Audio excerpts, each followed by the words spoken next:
Diane Keaton has always been that friend you wish you had.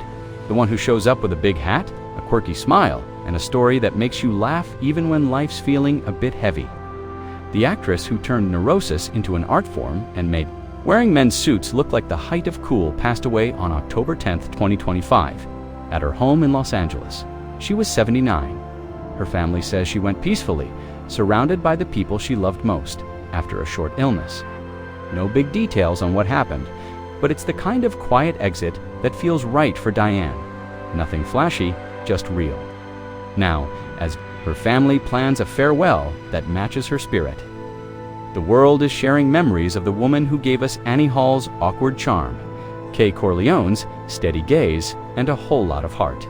Let's walk through her life, her loves, her laughs, and what's coming for her final curtain call. It's a story worth telling.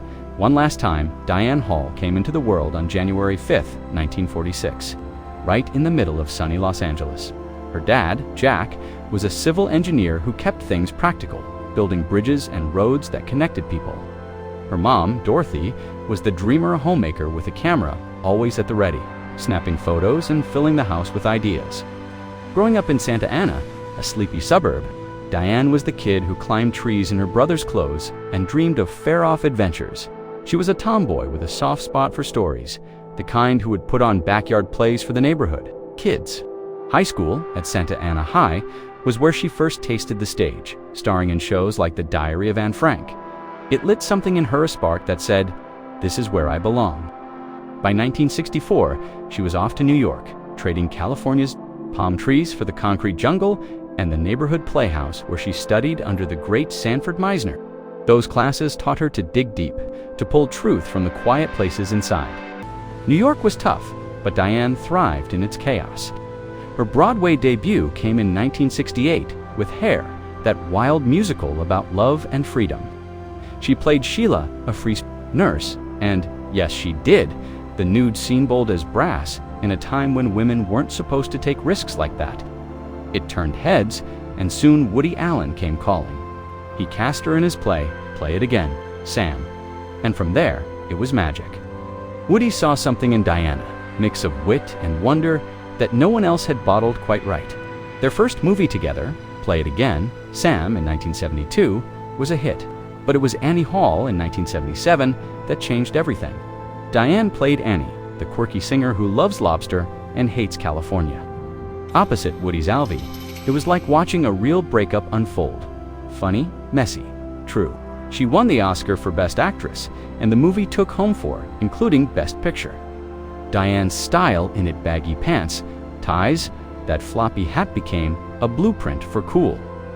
La Dida, she'd say, and suddenly, everyone wanted to talk like that, dress like that. Be a little like her. But Diane was more than Annie. In The Godfather, the same year Annie Hall came out, she was Kay Adams, the sweet college girl who marries into the mob world of Michael Corleone. Quiet at first, then fierce. She held her own against giants like Al Pacino and Marlon Brando. That role showed her depth, the way she could simmer with strength under the surface. She brought it back in The Godfather Part 2 and Part 3, each time adding layers to Kay's quiet heartbreak.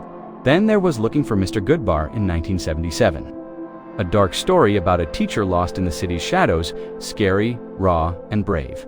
Diane didn't shy away from the tough stuff. In Reds in 1981, she was Louise Bryant, a writer chasing freedom with Warren Beatty's John Reed, earning another Oscar nod for her fire.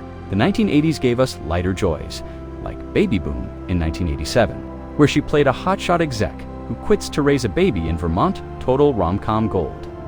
With Diane proving she could do sweet without being SAPPY, as the years went on, Diane didn't just ACTI, she started telling stories her way. She directed Unstrung Heroes in 1995, a sweet sad movie about a boy and his oddball uncles after his mom dies. It felt personal, like peeking into her own heart. Then The Family Stone in 2005, a holiday tale of family mess-ups and makeups with Sarah Jessica Parker and Dermot Mulroney. Diane's touch was everywhere, the humor, the heart, the way it wrapped you up like a warm scarf. She wrote books too, like Then Again in 2011, sharing letters from her mom and stories from her life. Let's just say it wasn't pretty, and 2014 was all about getting older. With that Diane humor, wrinkles, they're just roadmaps to where you've been. Her style stayed legendary: big hats, scarves, suits that said, "I'm me, deal with it." Even at 70, she was on red carpets, looking like the coolest aunt at a wedding. Diane's personal world was full of love, even if it didn't always look like the movies. She dated Woody Allen for years, then Warren Beatty, and had a long thing with Al Pacino folks, who got her spark. But she never married, saying it just wasn't her thing. In 1996, she adopted her daughter, Dexter, and son, Duke, and that was her big yes. "Being a mom is the role I was born for," she'd say, talking about bedtime stories and trips to the farmer's market. Her LA home was a cozy nest of books, quirky art, and a yard where her rescue dogs chased squirrels. Family was everything. She'd visit her sister in Santa Ana, bake with her nieces, and keep things real. Diane cared about the world, too. She fixed up old LA houses to save history and gave time to mental health groups. Knowing how hard it can be to feel okay in a spotlight. When the news came that Diane had gone, it felt like losing a piece of your own story. Her family said, "Diane was our light, funny kind, and one of a kind." Hollywood didn't hold back. Meryl Streep called her a fearless soul who made every scene real. Woody Allen said, "She was my muse, my partner in crime, nobody like her."